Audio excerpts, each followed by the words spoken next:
What's your name, scumbag? Sir, Private Brown, sir! Bullshit. From now on, you're Private Snowball. Do you like that name? Yes, sir! Well, there's one thing that you won't like, Private Snowball. They don't serve fried chicken and watermelon on a daily basis in my mess hall. Yes, sir! That you, John Wayne? Is this me? Who said that? Who the fuck said that? Who's the slimy little communist shit twinkle-toed cocksucker down here who just signed his own death warrant? Nobody, huh? The fairy fucking godmother said it. Outfucking-standing. I will PT you all until you fucking die! Cinemação, o seu podcast sobre cinema. Acesse nosso site cinemação.com. Cinemação.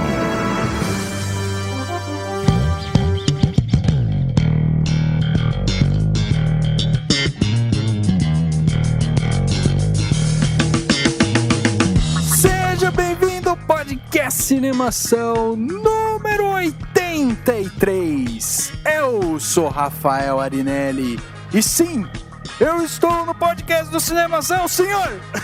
Eu sou o Daniel Cury e eu gostaria de contar pra vocês a história de um garoto que, como eu, amava os Beatles e os Rolling Stones. Aqui é o Henrique Risato e eu não tenho o olhar de 1000 metros. Muito bem, estamos reunidos aqui, time titular do podcast do Cinemação, para conversar sobre um dos filmes mais importantes aí, principalmente da década de 80, né? Um filme de guerra, O Nascido para Matar. Filme que é dirigido e escrito, né, também pelo Kubrick, Stanley Kubrick. Vamos então falar um pouco sobre esse filme que fez tanto sucesso no passado e ainda assim conquistou tantos fãs até hoje, né? Além disso, o Henrique finalmente está gravando ao vivo aqui com a gente, hein? Qual que é a desculpa que você vai dar para os nossos ouvintes para aquele seu som medíocre, né, lá de quando você grava lá longe? Qual que é a desculpa? A desculpa é porque hoje o mundo é tecnológico, então é bom ter assim um elemento robótico, que é a minha voz e ainda as minhas poucas falas durante o podcast. As pessoas clamam pela chegada do Henrique no podcast, por falar. E antes da gente começar mesmo, né, queria perguntar aqui pros colegas como é que foram de semana, passaram bem a semana, alguma novidade? Nada demais, só aproveitando finais de semana pra inteirar do mundo cultural, né, porque a gente tem que trabalhar demais durante a semana, não dá. Só isso, nada demais não. Aliás, o Dani começou essa semana acho que um hobby novo, né, Dani? Que é ganhar haters, né? Yeah! Hell yeah! Verdade, eu ganhei haters, tem pessoas me xingando em comentários no Cinemação, mas eu falei assim, deixa lá porque é bom ter hater, significa que tem quem goste também, né? Porque só tem hater quando alguém gosta e só tem quem odeia, e só tem quem gosta quando alguém tem quem odeia. What the hell is going on here? Enfim, é uma coisa da dualidade que a gente vai conversar mais pra frente, né? O Daniel deu uma banana pro hater dele. Sim, somos todos haters, hashtag. Vamos então conversar sobre Nascido para Matar. Vamos lá, vamos antes pro quadro Repercussão. Agora no Cinemação. Eu começo então. Repercussão. E eu me surpreendi com o filme. Repercutindo o que rolou durante a semana. Repercussão.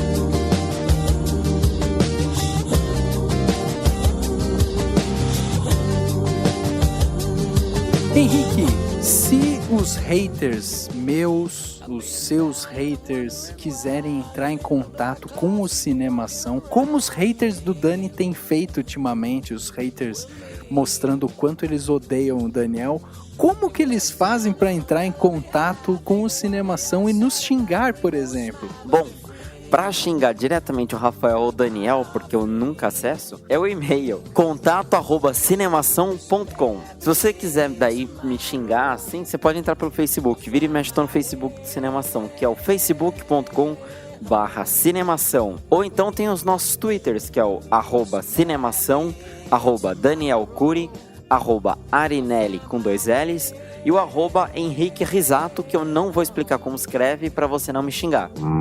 O Instagram, pra você olhar nossas fotos e xingar a gente e hatear pra caramba, é o @Cinemação. E se você for um hater que coloca cedilha e tio, eu agradeço. Porque afinal de contas não vai chegar, né, gente? Exatamente, a gente agradece as pessoas burras que não sabem escrever digitalmente. Não consegue, né? É isso mesmo. Deveria ter, né, os botõezinhos dislike, né? Tipo, eu acho, cara, tem uma coisa que me incomoda, por exemplo, no Facebook, é isso, é só ter o like. Porque às vezes você chega lá, uma notícia, e tem assim uma pessoa que fala: ah, meu filho morreu, e eu vou sentir muita falta dele, e ele virou uma estrelinha no céu. Aí você vai lá e tipo, curtir. Tipo, é muito, né, muito irônico isso. Deveria ter um, que pena, um dislike, alguma coisa, Tipo hi-fi de condolência. Já fizeram o projeto de ter o botão solidarizar, mas acho que não deu muito certo. Eu faria um botão escrito: putz, que merda.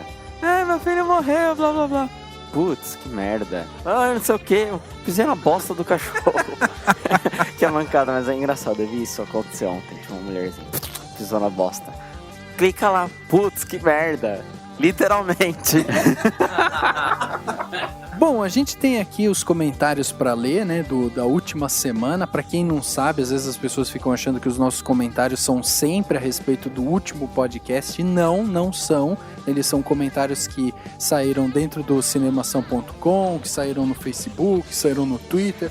Comentários legais que a gente recebe. Eu tenho um aqui que quem mandou foi o Joaquim Henrique Silveira, e ele escreveu lá na crítica Blackfish, que eu escrevi em abril agora, né, saiu essa crítica, e ele falou o seguinte: é interessante como as coisas estão na nossa cara e não vemos. Era só termos perguntado como essas baleias iam parar nos parques. Ou qual o objetivo de um parque desse. Isso é um documentário que nos mostra com ótimos dados e depoimentos. Realmente, para quem não assistiu, Blackfish tá no Netflix.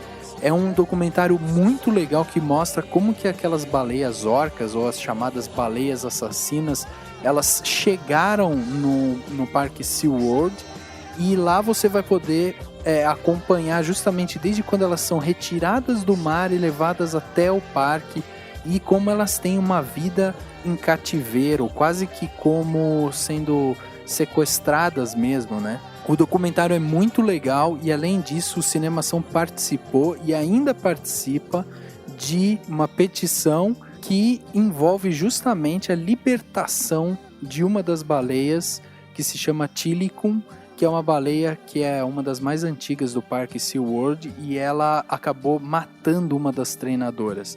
E ela matou justamente por conta da falta de trato, por conta de todos os problemas que envolve, né, um animal daquele tamanho ficar preso em 4 metros quadrados de piscina.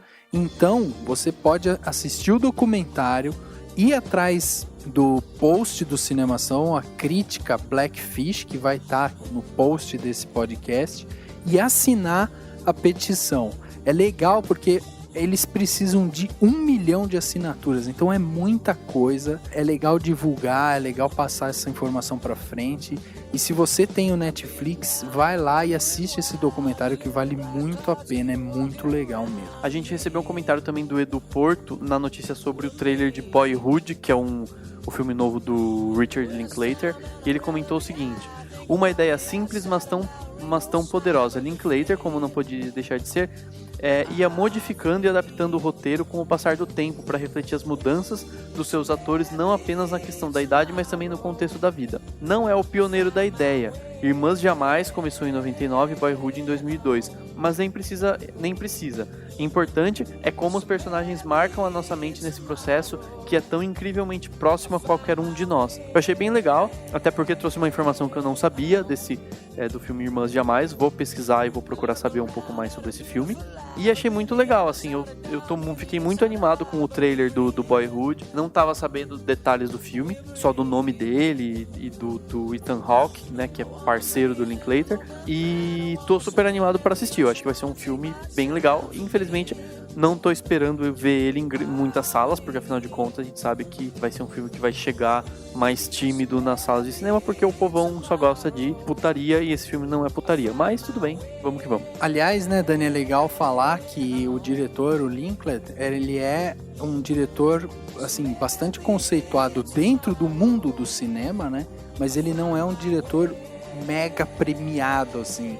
E esse filme é um dos que o pessoal fala que pode ser um filme que coloque o nome dele como um diretor que, além de ser um ótimo diretor, que também receba muitos prêmios e tal, por ser um projeto quase que inovador, né? Justamente não é tão pioneiro, justamente porque a gente já teve outro filme como o Edu Porto falou, mas se a gente for pegar pelo histórico dele, ele já fez muita coisa legal e talvez esse filme chegue justamente para carimbar aí a qualidade do diretor. Ele teve alguns prêmios importantes, sim, né? Mas realmente ele não chegou a ganhar Oscar ou Cannes e tal. Ele chegou a ganhar alguma coisa no Festival de Veneza, mas de qualquer forma, assim, é um puta de um diretor. Tem tudo pra ser um grande filme. O meu comentário, quem escreveu foi o Rodrigo Figueiredo, sobre o nosso último podcast, que a gente falou do Capitão América 2. A gente teve a participação de outros 2 colunistas do site, que é o Antônio Chachim Dias e o Rodrigo Stuck. O Rodrigo Figueiredo, ele falou o seguinte: gostei muito do podcast. Além de analisarem as cenas, vocês também trouxeram algumas informações adicionais sobre a Marvel no cinema. Porém, podemos ver que todas as virtudes do CGI estão lá, e as cenas de ação para mim foram muito genéricas, apesar de termos coreografias muito boas, mas pouco inspiradas. O problema é que, depois da 4ª explosão massiva, o olho cansa, e o ouvido mais ainda. Para mim, 2,5 ou 3 estrelas está de bom tamanho. A gente acabou dando as notas bem maiores do que isso, mas assim, eu assisti de novo Capitão América nessa semana aí que a gente tá gravando esse podcast, e realmente, algumas lutas, principalmente as lutas corporais do começo do filme, você nem vê o movimento que o Capitão América tá fazendo contra aquele lutador, que depois a gente falou que ele é lutador de UFC mesmo e tudo mais. Agora, eu acho que isso não perderia, assim. As lutas e as cenas de ação são condizentes com o que o filme tá passando, né? Tipo, Transformers, que tem luta, não tem história. Não, eu reafirmo, pra mim Capitão América 2 tá na mesma linha de Homem de Ferro 1 e Vingadores, tá entre o top 3 da Marvel Studios.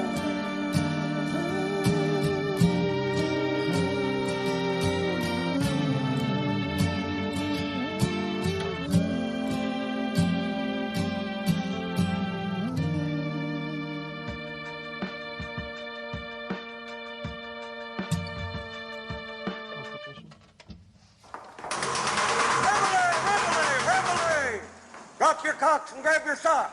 Help, help, help, help, help, help. Help, help, help, help, help. Help, help, help, help, help. Paris Island, South Carolina, the United States Marine Corps Recruit Depot. An 8-week college for the phony tough and the crazy brave. Mama and Papa were laying in bed. Mama and Papa were laying in bed.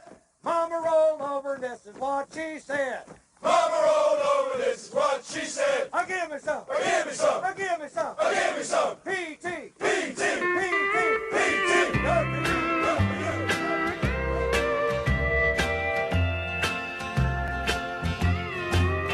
Kiss me goodbye and write me while I'm gone.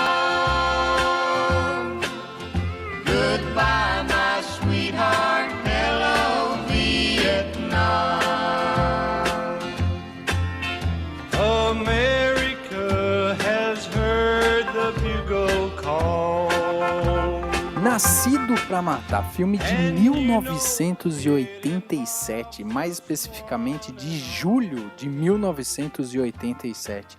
Um filme que teve aí a mão, né, do Stanley Kubrick, um dos diretores mais brilhantes que o cinema teve o prazer de produzir, né, pra gente, esse diretor, que trouxe tantas histórias fantásticas pra gente, tantas metáforas, tantas ironias que ele trouxe com os filmes dele, e esse filme não foi diferente, né? O Nascido pra Matar é um filme que teve, além da direção do Stanley Kubrick, teve a roteirização dele também.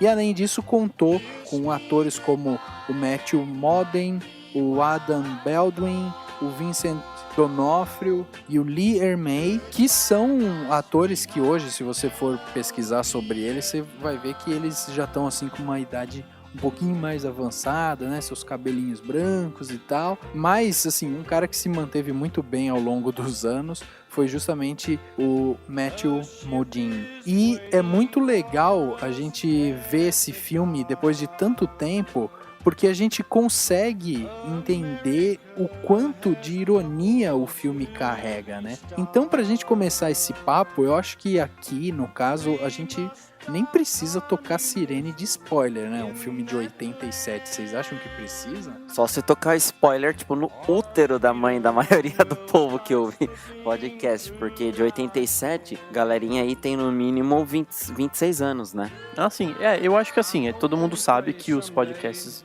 aqui do Cinemação são sempre com bastante spoiler pra quem já viu o filme ou pra quem não tá se importando em saber de detalhes antes de ver. De repente, eu já fiz isso, já assisti filmes depois de ter lido tudo sobre eles, que é uma experiência diferente da de você ver um filme sem nenhuma informação, mas também é válida. Então, todo mundo sabe que a gente vai falar da história, vai falar de detalhes, vai falar de muita coisa, porque a nossa ideia é analisar o filme todo. Pois é, então não vamos tocar dessa vez a sirene do spoiler, mas você já sabe que a gente vai falar tudo e mais um pouco sobre o filme, porque é um filme de 87. Então, amigão, para aí de escutar, né, o podcast e vai lá ver o que a gente... Vai lá assistir o filme e aí depois, se você quiser, você volta a escutar o podcast, ou escuta o podcast e depois vai assistir o filme para ver todas as informações que a gente vai passar. De qualquer maneira, Henrique, preciso de uma sinopse do filme para que as pessoas saibam do que a gente tá falando. É um filme de guerra. Pronto. You idiot!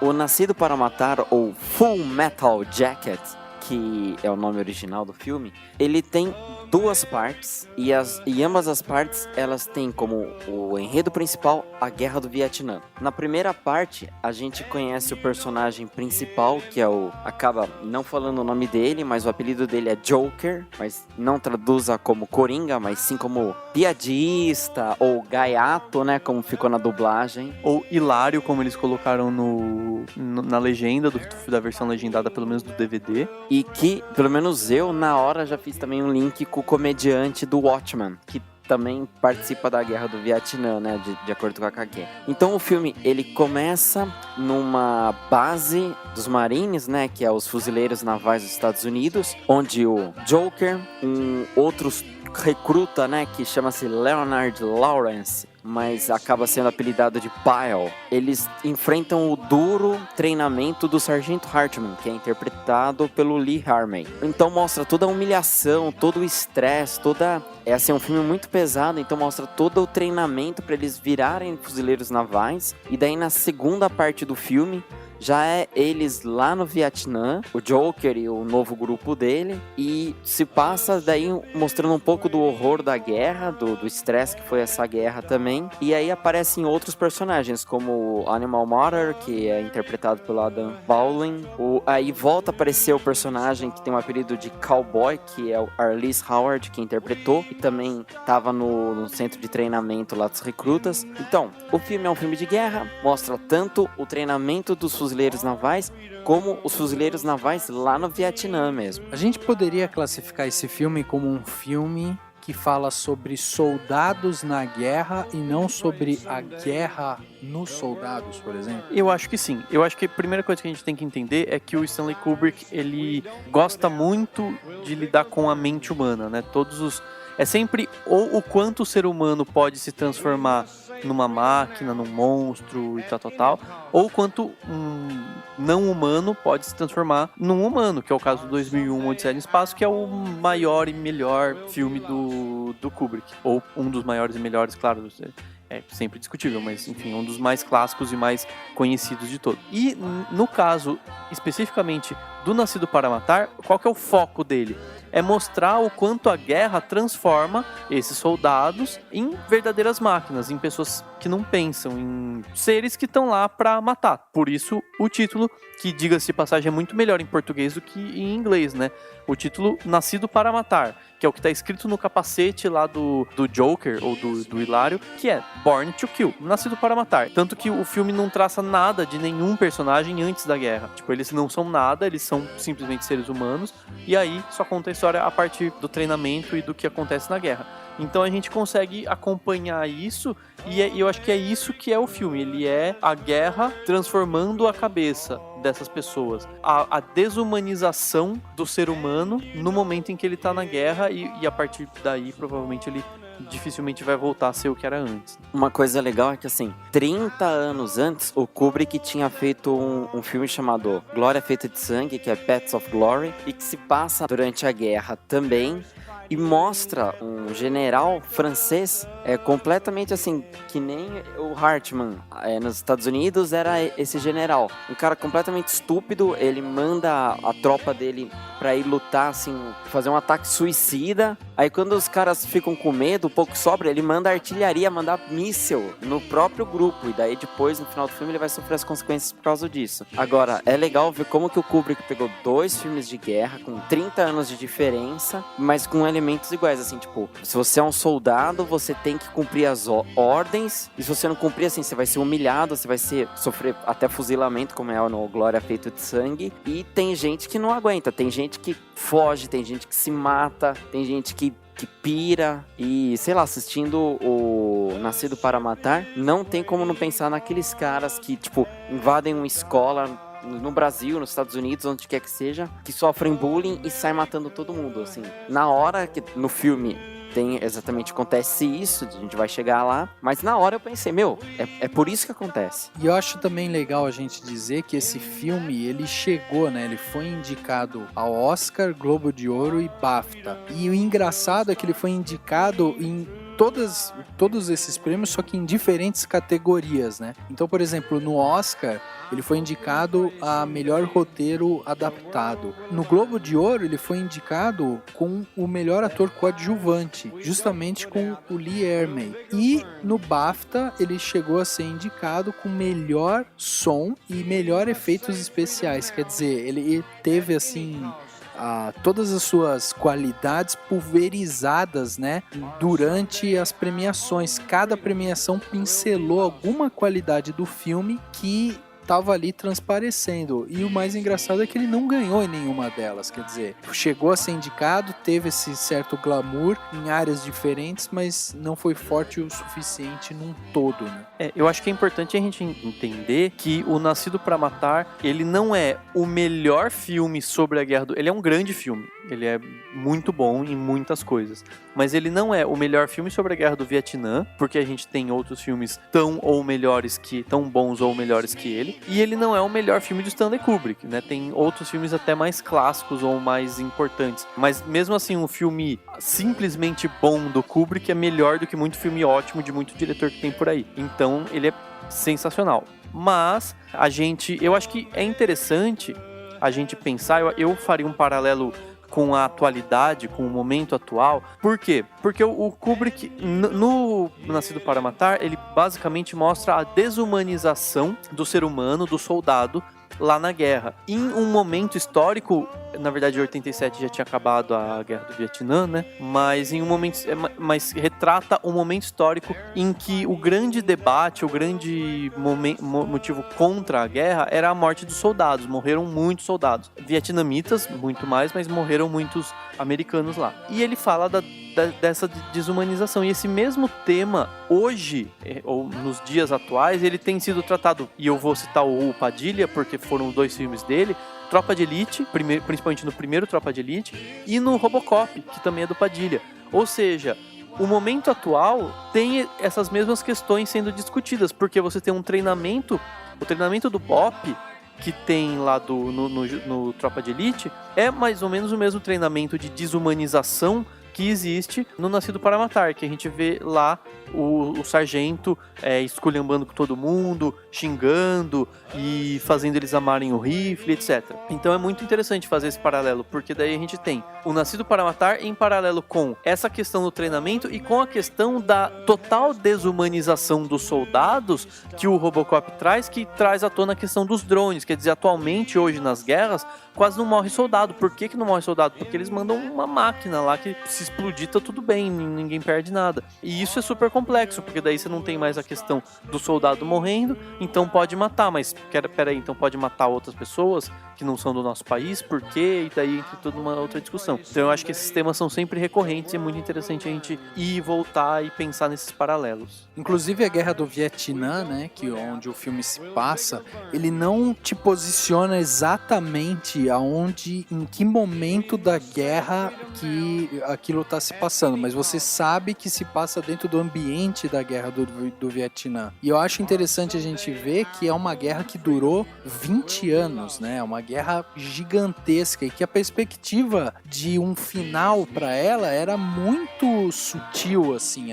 era uma coisa que a gente tinha, que na verdade as pessoas que viveram aquela época tinham uma perspectiva muito baixa, e quem era soldado treinado para ir morrer pela causa, sem saber se um dia ele ia realmente trazer a tão sonhada paz ou a tão sonhada, né, calma que era a esperança de muita gente para aquela época. Bom, na verdade o filme ele situa bem sim o momento da Guerra do Vietnã que aconteceu, que foi o período, uma grande virada que teve na Guerra do Vietnã a partir desse ano novo lunar, porque foi a partir desse momento em que a guerra deixou de ser uma guerra rural para ser uma guerra urbana. Então eu acho que antes de tudo a gente precisa entender o que foi a Guerra do Vietnã. A Guerra do Vietnã aconteceu no contexto da Guerra Fria, né? Então assim, o mundo estava polarizado em dois lados. Ou você era socialista ou você era capitalista. E nesse período, o que os Estados Unidos estavam fazendo? Eles estavam o tempo inteiro tentando fazer indiretamente, sem nunca enfrentar a União Soviética, que era o grande país socialista do mundo, a grande potência que tinha bombas e tal. Eles não se enfrentavam de frente a frente porque o mundo ia acabar se acontecesse, praticamente, de tanta bomba nuclear que todo mundo tinha. Então o que eles faziam? Eles entravam em várias mini-guerras ou vários conflitos ou várias até chamadas revoluções, mas que na verdade eram golpes em diversos países, porque o que os Estados Unidos estavam o tempo inteiro tentando fazer é evitar proliferação do ideal comunista, do ideal socialista, que norteava a União Soviética, mas todo mundo sabe que socialismo de fato, como o ideal mesmo, nunca existiu.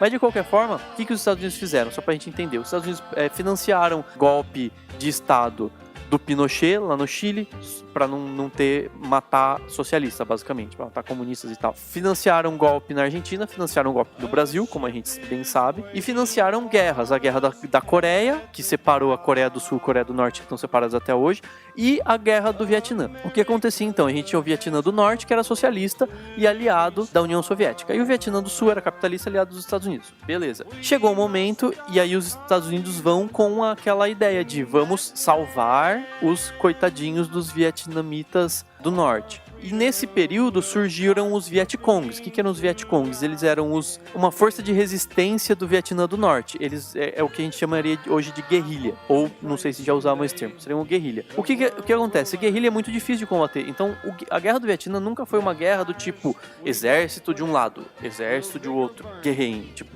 round 1, fight, round 2, round 3. Não existiu isso. O que existia? Os americanos iam o tempo inteiro bombardeando florestas, né? Eles faziam clareiras na floresta com napalm, entravam lá e matavam os Vietcong que estavam escondidos nas árvores e tudo mais. E eles achavam que estavam matando um monte de Vietcong, mas eles nunca venciam. Tipo, era mais ou menos que nem hoje é a guerra contra o terror, vamos dizer assim, esse terrorista invisível que chamaram de Bin Laden e depois fingiram que mataram, mas na verdade tá bem vivo por aí. Então o que acontece? Eles matavam, mas os vietnamistas usavam túneis, uns esquemas de túneis embaixo da terra, escondiam um monte de corpos, então os caras nunca conseguiam descobrir todo mundo que eles matavam, e sempre parecia que estavam matando pouco. E ao mesmo tempo os caras matavam muito americano também, perdiam muito americano. Inclusive tem uma cena de um sniper no Nascido para Matar que é como se fosse ela é icônica, ela simboliza toda a guerra do Vietnã, que é basicamente o quê? Alguém escondido matando 300.000. E, tipo, antes de morrer, mata um monte mesmo. Morre, mas mata um monte antes disso. Só fazendo um paralelo com uma rápida pesquisa, você descobre. Soldados americanos morreram 58 mil soldados, mais ou menos. Vietcongs, contando, morreu entre 1,5 milhão e 2 milhões, né? Assim, ou seja, acabou basicamente com o país, né? E é interessante que dentro do próprio Estados Unidos, né, você tem alguns movimentos pacíficos lá, né? Gente contra os americanos invadirem outros países para tentar levar essa tão sonhada paz. Tinha muito problema nesse sentido, assim, do país se mobilizar de uma maneira que aquilo fosse bem aceito. Inclusive, tem uma frase do Muhammad Ali que teve dentro da sua carreira marcada quando ele se recusa a servir o exército para ir para a guerra do Vietnã. E ele já era campeão de boxe, campeão mundial de boxe de peso pesado. E aí, quando o exército convoca para ir para a guerra e ele se recusa a ir, e ele perde tudo que ele tinha dentro do esporte, perde o cinturão, perde licença para lutar e tudo, ele solta uma frase dizendo: eu não tenho nenhum problema com os vietnamitas, eles nunca me chamaram de crioulo. Quer dizer, além de tudo, você tinha um problema dentro do próprio Estados Unidos na questão ainda racial, né? O povo vivia ainda isso de uma forma muito intensa. Exatamente. E aí, um dos motivos, eu acho que pelo qual a Guerra do Vietnã foi controversa é porque ela foi a primeira guerra no mundo todo, praticamente, que teve cobertura da mídia. Foram repórteres, foram jornalistas, foram cinegrafistas, tinha muita cena, tudo. Claro que não é que nem hoje, que a gente vê ao vivo, literalmente, mas as pessoas acompanhavam a guerra mesmo, viam imagens, viam entrevistas com os soldados, como mostra no Nascido para Matar. A gente vê as entrevistas, a gente vê os caras filmando, né, todo mundo fazendo essas filmagens. E isso gerava todo o debate. O importante pra gente entender do Nascido para Matar é que teve um momento em que tinha um ano novo lunar. Então todo ano os vietnamitas comemoravam o ano novo deles, né, numa determinada data. E existia uma noção de trégua, tipo, no ano novo eles comemoram lá, então não tem nenhum tipo de ataque, não tem nada. E teve um ano novo lunar que,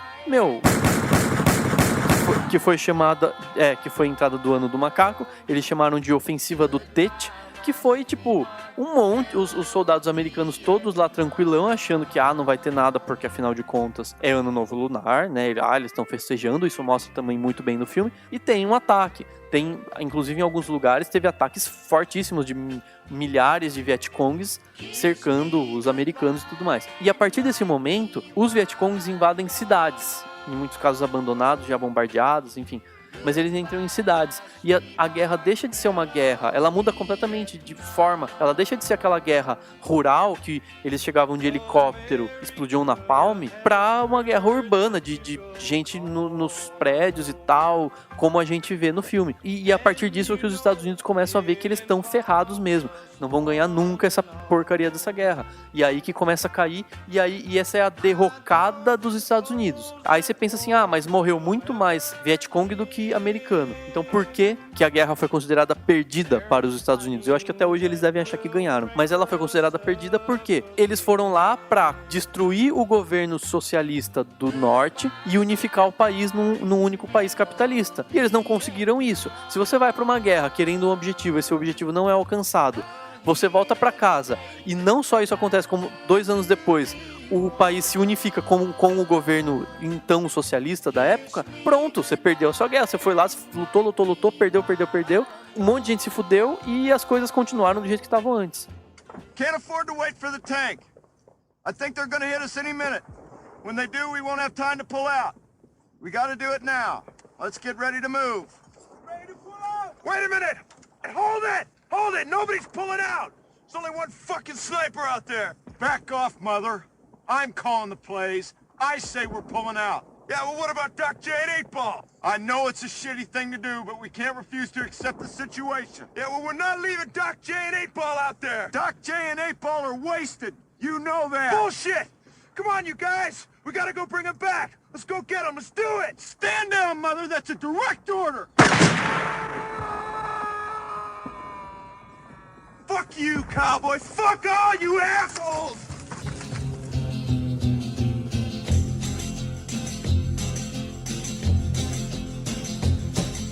You keep saying you got something for me. Eu acho que pra gente entrar agora no filme, que é o que a gente vai, assim, já temos as informações históricas, mas acho interessante a gente falar que o filme teve foi muito fiel em alguns momentos, principalmente nessa segunda parte, como o Henrique falou na sinopse, o filme se dividindo em duas partes, né? A primeira de um treinamento de um pelotão que está sendo formado para justamente ir para o Vietnã, e a segunda parte que é você acompanhando o soldado Joker, né? O piadista lá, já na guerra. Nessa segunda parte, principalmente, o Kubrick ele teve a ajuda de um cara que foi correspondente da guerra, né? E o nome desse cara era Michael Herr. Esse cara, ele ajudou o Kubrick justamente a mostrar mais ou menos como que era aquele ambiente que os soldados viviam. E isso ajudou muito, principalmente na montagem das cenas, né? Eu acho legal que o filme, ele começa já mostrando as pessoas perdendo as suas identidades, né? Porque o filme começa com uma música muito legal, já falando bye bye, estou indo pro Vietnã e tal, adeus casa, adeus família e tal, estou indo pro Vietnã, e aí mostra uma série de soldados que têm seus cabelos raspados porque eles estão entrando pro exército. Então, de cara, você já tem uma amostra de que a partir daquele momento, aquelas pessoas que você já não sabe o histórico de vida delas, vão ganhar um novo capítulo da vida delas. Então a gente começa a entender que os personagens têm uma nova identidade, têm uma nova vida a partir dali. E aliás, eu queria deixar aqui todos os meus elogios para a trilha sonora do filme, que é espetacular, é uma das melhores trilhas que eu já vi em filme, assim, como ela é bem montada, como a música em si, ela também se encaixa de uma maneira a contar uma história, né? Então a gente já começa no filme com isso, assim. Primeiro, esse impacto da música já te dando uma noção do que está acontecendo e a perda de identidade daqueles soldados. De música, tem Nancy Sinatra, que é a da Those Boots Are Made For Walking. Tem o Rolling Stones, a última música, Painted Black, toca no filme. Tem também The Bird Song, não é o nome daquela música dos Ramones? Surfing Bird é o nome da música. Então é fenomenal, assim, é pauleira. E o final do filme também, a última cena, são eles cantando também, que é de arrepiar, né? A trilha sonora, assim, além de contar, de se inserir certinho no filme, ela também é de músicas da época, né? Não tem trilha incidental, original, mas a maioria das músicas não é original, elas já existiam. Inclusive foi a filha do Kubrick que ajudou a escolher, que fez as escolhas das músicas, e que foram bem legais mesmo. E essa questão da perda da identidade, ela é legal justamente para traçar esse princípio assim do tipo, não interessa o que eles já são, interessa o que eles vão passar a partir de agora, que é o que o próprio sargento fala no começo. Ele entra e ele fala, não interessa se você é negro, se você é branco, se você é do Texas, se você é do não sei onde, não me interessa. Ele até pergunta pra onde é, é do Texas, mas no Texas tem viado, tal. E aí, uma coisa interessante da gente entender, assim, o Lee Ermey, ele serviu a guerra do Vietnã de verdade, e ele foi escolhido pra fazer esse papel porque o cara, ele era tudo aparentemente, não tava no script, todas as piadas, né, ele criava na hora, porque ele conseguia essa façanha de xingar e zoar todo mundo sem se repetir, sem usar as mesmas palavras. E nisso ele começa já a pressão psicológica, né? Tipo, gritar com os caras, humilhar, e o cara simplesmente tem que dizer sim senhor, não senhor. E aí já começa todo esse trabalho, né?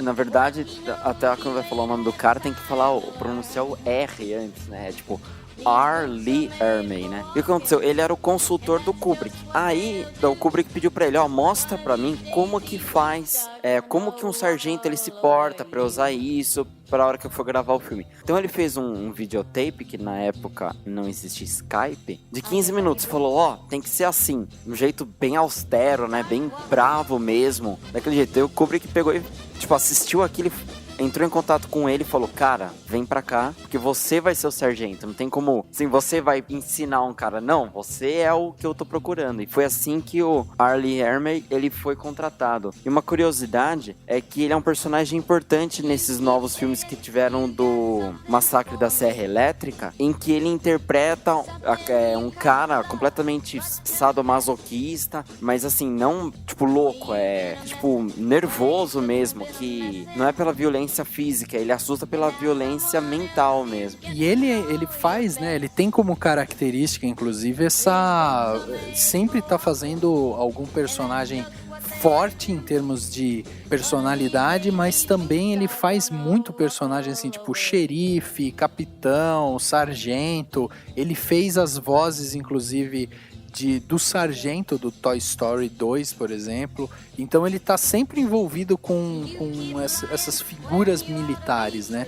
E eu queria chamar a atenção para essa primeira cena, que é justamente depois que você tem o corte da cena onde eles estão cortando o cabelo, você tem uma cena de apresentação do sargento, que é justamente esse discurso que o Daniel falou, que é um plano sequência que eu achei demais, assim, porque a câmera acompanha ele o tempo todo e ele vem andando pelo corredor e ele vai fazendo todo o discurso dele, da onde que você tá, o que que você tá fazendo, qual que é, né, a sua importância para o país naquele momento e tal. E é um plano sequência, então você tem ali já uma forma de mostrar o quão forte é aquele personagem para aquele momento. E tudo isso, cara, é tipo os 5 primeiros minutos do filme. Você já é situado aonde você tá, você já sabe quem que é o personagem forte, o que o cara vai fazer para infernizar a vida, e você já começa inclusive a perceber algumas características dos outros soldados, né?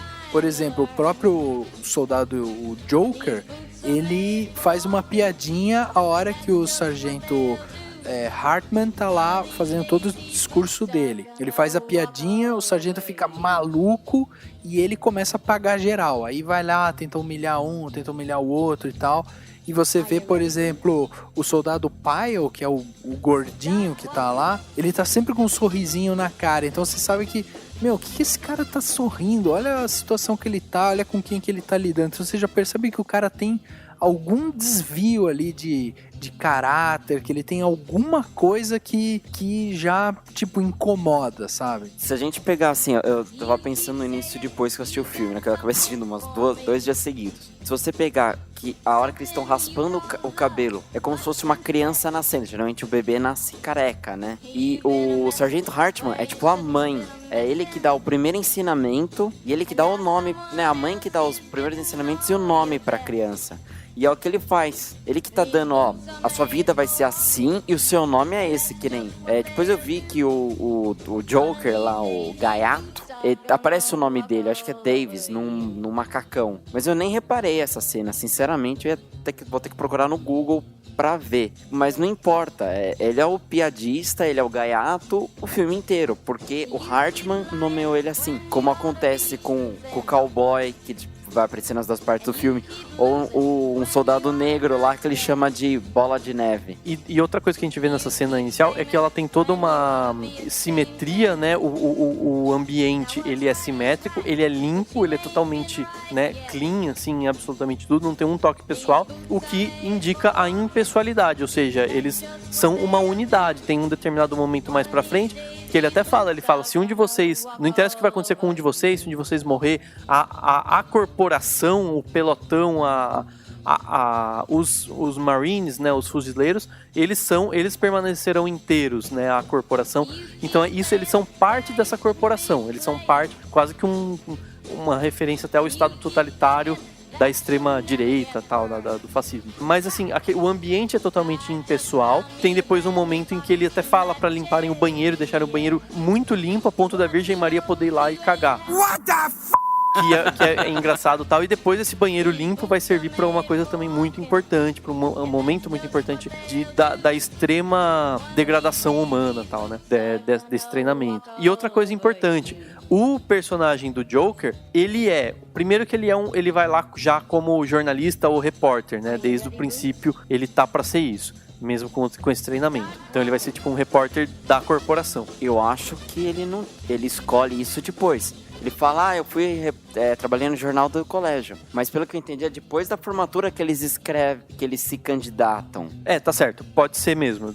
Mas assim, o importante é, o personagem dele desde o princípio, ele é um observador. Ele em nenhum momento, ele é crítico, ele é observador. Ele é um dos mais sãos do ambiente, porque ele sabe que ele vai se degradar de uma certa forma, ele sabe que existe parte boa nele, tanto que tem um momento que ele fala mesmo isso, né? Isso aqui é pra simbolizar o bom, o lado bom, é o símbolo da paz que ele usa, o símbolo da paz que os hippies usavam e tal. E o Born to Kill no capacete dele, que é nascido para matar, porque lá ele realmente nasceu para matar. Então, quer dizer, ele nasceu para matar, mas ele tem a paz dentro dele. Então, ele entende, ele compreende tudo isso e ele é um observador. Por mais que ele seja o protagonista do filme, em nenhum momento ele leva o filme adiante. Ele sempre corresponde às ações externas. Então, vão na guerra, ele vai. Vão para lá, ele vai. O sargento manda ele cuidar do Pyle em um determinado momento, ele cuida do Pyle. Então ele sempre faz o que mandam, mas ele tá sempre observando. Ele é sempre astuto de saber.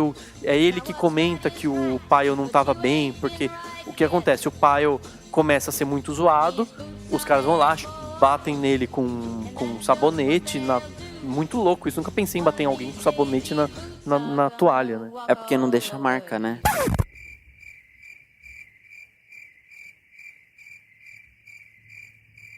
Não, a pergunta é como o Henrique sabe isso, né? Tipo, que batendo com o sabonete não deixa marca. Estudei direito penal, você vai aprendendo tudo. Essa é desculpa pra tudo agora. Estudei direito e aí eu fiquei sabendo com a bandidagem, assim. Sabedoria das ruas. Oh, I'm sorry. Did I break your concentration? I didn't mean to do that. Please, continue. Mas enfim, o Pyle, ele começa a ter essa transformação. Então é legal que essa primeira metade do filme, ela mostra totalmente, ela foca totalmente na degradação, simbolizada pelo Pyle, né? Que, enfim, não tava... Ele começa lá rindo, porque ele não entendia direito onde ele tava, achava que era tudo uma brincadeira, e aos poucos ele vai vendo que não é. E aí o que acontece? Um dos momentos mais fortes do filme. Ele mata o próprio Hartman no banheiro limpo, então quer dizer, tá tudo limpíssimo, é um ambiente totalmente impessoal. Ele mata e a única sujeira que você tem é de sangue, né? A única coisa que mancha aquele banheiro. E depois disso você acha que ele vai matar o Joker e na verdade ele se mata. E antes de se matar, o que ele fala? Ele fala assim, eu tô num mundo de merda, num mundo cheio de merda, eu tô totalmente de merda. E ele se mata. Então quer dizer, isso... E o que acontece com o Joker? Ele tá vendo. Ele é o repórter mesmo. Desde o princípio ele tem esse sentido de jornalista. Ele tá lá observando, ele tá lá pra fazer o que nem mesmo a imprensa americana soube fazer na época, que era retratar realmente como as coisas aconteciam. A imprensa americana maquiava. E a gente vê isso muito bem quando ele vai pra aquela sala de reunião, porque ele achava que ele ia ficar só lá, né? No quartel, lá na base militar, ele acha que ele vai ficar só lá. Então o que acontece? Ele tá lá numa reunião e ele confronta o cara que comanda ele. Ele fala assim, pô, como assim eu vou ter que fazer... Não tinha sangue no lugar onde tava chovendo, não dava pra computar os corpos. O cara fala, a gente tem que ir lá enaltecer a moral, inventa aí, tipo, dá uma maquiada. E esse cara vai maquiando outras coisas também, ele vai falando pros outros, olha, não fala desse jeito, fala daquele. Como assim um soldado comum, né, um soldado regular? Tem soldado irregular? Não, é um soldado vietnamita, não interessa o que ele é, se ele é regular, se ele é Vietcong, né, das forças. Então, essa reunião ela é muito interessante pela quantidade de informações que tem, que criticam totalmente a guerra do Vietnã, de uma forma sutil para quem sabe do que aconteceu. Tonight, you pukes will sleep with your rifle. You will give your rifle a girl's name, because this is the only pussy you people are going to get. Your days of finger banging old Mary Jane Rottencrotch through her pretty pink panties are over. You're married to this piece, this weapon of iron and wood, and you will be faithful. Hard hit! Prepare to mount.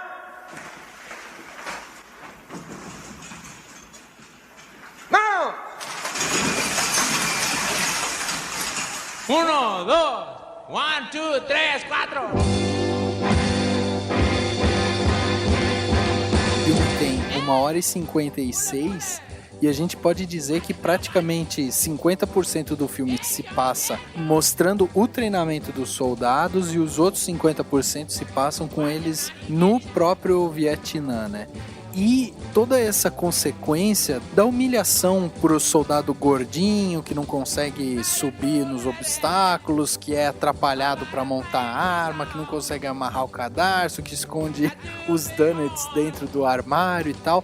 Toda essa humilhação que ele passa, o sargento, ele tipo vai tentando ter paciência. Então ele pune exclusivamente o soldado idiota, que no caso é o Pyle, né? E ele vai punindo esse soldado. E aí chega um momento que ele expande essa punição, passando justamente pro Joker. E aí o Joker tem que, junto com o soldado Pyle, tem que meio que ensinar ele. E aí quando ele vê que não tem jeito, que aquele gordinho é realmente uma pedra no caminho da base dele, do esquadrão dele, ele resolve punir o esquadrão inteiro. E aí nesse momento que você tem um ponto de virada no sentido de ele acaba com a imagem do Pyle ali, né? E aí o Pyle até fala pro Joker em um momento: cara, tá todo mundo com raiva de mim, inclusive você tá com raiva de mim. E o Joker fica meio quieto, prefere não responder. É quando eles têm a surra do sabonete aí, que o Henrique conhece tão bem, que pratica sempre. E aí ele tem uma... Depois que ele passa por isso, você percebe que o cara, depois da surra do sabonete, o Pyle muda completamente. Se ele era um cara que tinha um sorrisinho assim, ele vira um cara que mantém a cabeça sempre um pouco pra baixo e o olhar pra cima, tipo psicopata total. Só pra explicar pra quem não viu o filme, o que acontece é o seguinte: quando o Joker começa a ensinar o Pyle, parece que ele tá melhorando, né? Aí tem uma inspeção qualquer, aí o Sargento Hartman tá olhando, tá todo mundo direitinho, ele tá olhando as unhas. Aí ele vê que o baú, né, que seria tipo a mala, né, o baú do Pyle tá com o cadeado aberto. Daí ele fica puto da vida porque o cadeado tá aberto. Aí a hora que ele abre pra ver o que tem no baú, tem uma porcaria de uma rosquinha, um donut, escondido. Aí ele fala: você vai ferrar, você quer ser esperto, então você vai ferrar com todo mundo do pelotão, porque as suas falhas é culpa do pelotão. Então o que o sargento ele obriga o Pyle a fazer? Enquanto o Pyle tem que comer a rosquinha, enquanto ele não acabar de comer a rosquinha, todos os soldados têm que ficar fazendo flexão. Ou seja, todo mundo fica puto, porque os caras já estavam indo dormir, já tava todo mundo 100% ok. Por causa do cara, todo mundo agora sempre vai se ferrar. Tanto é que tem uma outra hora que eles estão fazendo uma flexão super difícil, e o Pyle, ele foi obrigado a ficar que nem um retardado mental, que nem um bebezinho com o dedo na boca, olhando. E todo mundo se fudendo. Por isso que no final eles vão dar uma surra, porque, porra, eu até assim, quando eu não lembrava, eu achei que eles iam matar ele. Eu não lembrava o que acontecia depois. Porque eu achei, os caras vão matar o cara pra eles pararem de se fuder, né? E é muito interessante porque depois que tem a surra do sabonete, mostra o Pyle, assim, ele muda completamente a feição, ele tá realmente ficando louco mesmo, porque ele não é aceito naquele ambiente como ele é, porque todo ambiente em que você faz parte de uma unidade, todo mundo tem que ser igual, inclusive com o cabeça raspada e tal. E aí o que acontece? Tem até um momento em que ele começa, provavelmente até por estar louco, por estar tão, tipo, sangue no zóio, como a gente fala, ele atira muito bem. Aí ele recebe um elogio do sargento, ele fala assim: finalmente alguma coisa você faz bem. Ele atira muito, né? Ele tá lá atirando. Só que nessa altura já não adianta mais elogiar. O cara tá... E daí ele vira melhor amigo do fuzil. Porque é muito óbvio, se eles fazem uma oração, né, antes de dormir, falando do fuzil, tipo, o meu fuzil é a minha vida, bababá, eu dou a minha vida por ele lá. O único amigo que ele tinha lá é o fuzil, e daí ele conversa com o fuzil. E aí entra uma questão que eu tô interpretando agora. Porque o que acontece? No momento em que ele decide se matar, ele fala que o que tem lá, um pouco antes até, ele fala que o que tem no fuzil dele, antes era festim, naquele momento lá é a bala de verdade. Ele fala, é Full Metal Jacket, que é o nome do filme em inglês. Ou seja, é a bala revestida de metal, não é aquele festim que não mata ninguém. É o Full Metal Jacket. Ou seja, o filme ele é sobre o extremo da loucura que leva à morte, que é a guerra. Então, esse é o significado do termo do do título do filme em inglês. Eu particularmente gosto muito mais do título em português, mas é aí que você entra no Full Metal Jacket. A partir desse extremo da loucura, você tem aí a quebra e a nova jornada do Joker. E aí entra também outra coisa, né, Dani, que é reforçando, na verdade, o que você já tinha falado. Porque se a gente tem, naquele momento, a morte do sargento, né, que era a figura mais forte no filme, né, naquele momento, você tem também a visão do Joker como um repórter. E eu acho que a maior característica desse filme é ser um filme de guerra com pouca violência, porque geralmente quando você fala de guerra, você quer mostrar a guerra, o horror da guerra. E nesse caso, o Kubrick quis mostrar muito mais o terror psicológico da guerra, muito também por conta da visão do Joker, né? Então, como ele já é um cara que é um repórter, que ele tá investigando ali, tá observando tudo que tá acontecendo ao lado dele, ele consegue meio que relatar aquilo de uma forma menos sangrenta, né? E eu acho essa virada muito interessante quando você sai de dentro do ambiente de treinamento e você vai para a parte do Vietnã mesmo. Porque eu tive duas sensações. A primeira, dentro do ambiente de treinamento, é que o filme ele tem um ritmo um pouco mais rápido. Ele é um filme que ele tem dois tipos de ritmo dentro dele. Então, dentro do ambiente de treinamento, ele é um pouco mais rápido. Por quê? Porque eles precisam mostrar o dia a dia dos soldados. Então, vamos acelerar isso. Então passa um dia, passa outro dia, mostra ele subindo, descendo e tal, correndo, o pai errando, ele levando bronca e tal. É um ritmo um pouco mais rápido.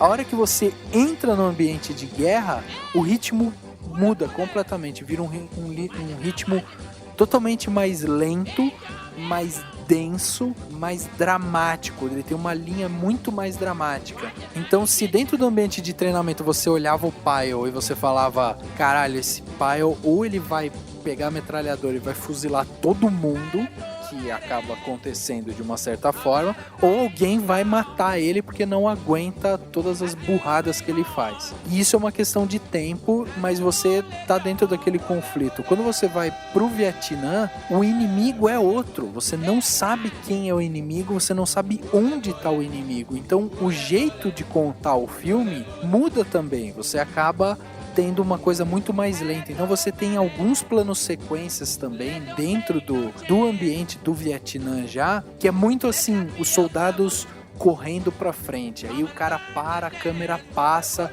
aí passa um soldado pela câmera e a câmera faz parte daquele ambiente que os soldados estão correndo ali e tal. E tudo isso é pra mostrar que, você tá num ambiente que você não sabe de onde vem o tiro, você não sabe de onde vem o inimigo, você não sabe. E se dentro do ambiente de treinamento você sabia, agora mudou, é outra história, entendeu? E eu acho isso, cara, genial do Kubrick quanto contador de história. E se você parar pra pensar, é como se fosse um crescendo, tipo, vamos ficando loucos. Chega no ápice da loucura, o cara se mata, corta, vai pra guerra. E lá é como se todo mundo fosse um pouquinho Pyle. Então todo mundo é um pouco louco. Todo mundo tem um cara lá que, tipo, brinca com um cara morto, com um Vietcong morto, assim, com um cadáver lá. Então todo mundo é muito louco. Até o Kubrick foi muito bonzinho em não colocar as drogas no filme, porque o que eu sei é que a guerra toda do Vietnã, por ter sido tão pesada nesse sentido, não sabe quem é o inimigo, eles são escondidos, é um negócio, não é aquela frente de batalha clássica de guerras. Isso criou pessoas tão loucas que eles até incentivavam o uso de drogas. Os caras usavam drogas que estimulavam pra ficar doidão e pra não pensar mesmo, nascido pra matar literalmente, vai lá e mata e não pensa. E eu acho que isso também é muito interessante nessa questão, assim. Então tem o crescendo, aí depois não tem mais o que crescer, mas o Joker continua sempre sendo, não digo, ele é maluco. Tem até um momento em que ele fala na entrevista lá, na entrevista pra uma emissora, sei lá, um documentarista, não sei, ele fala que ele queria viver no Vietnã bonitão, no Vietnã idílico, né, o Vietnã que todo mundo sonha, pra poder ser o primeiro a matar, Então quer dizer, o cara, ele tem a loucurona dele, mas ele tem noção de que ele tem um lado bom, tipo, e o lado bom e o ruim dele ele vai matar, mas ele quer o Vietnã bonitinho, ele queria viver num bairro do Vietnã com vietnamitas passeando, aquela coisa em paz, né? Então ele tem a paz e a guerra dentro dele. E só pra colocar já a minha leitura, eu tava pensando que, e daí é uma interpretação minha, ninguém precisa concordar, mas eu também enxergo isso como a relação entre o próprio capitalismo e socialismo, entre o próprio Estados Unidos e União Soviética da época. Não existe, ninguém é 100% bom, 100% ruim, logo, nenhum dos lados estava 100% certo ou errado, ou bom ou ruim, porque muita gente tinha essa ideia, os socialistas são do mal, nós somos bonzinhos, os Estados Unidos estão para salvar o mundo. Não era isso, mas também não era o extremo oposto, né? Somos os malvados.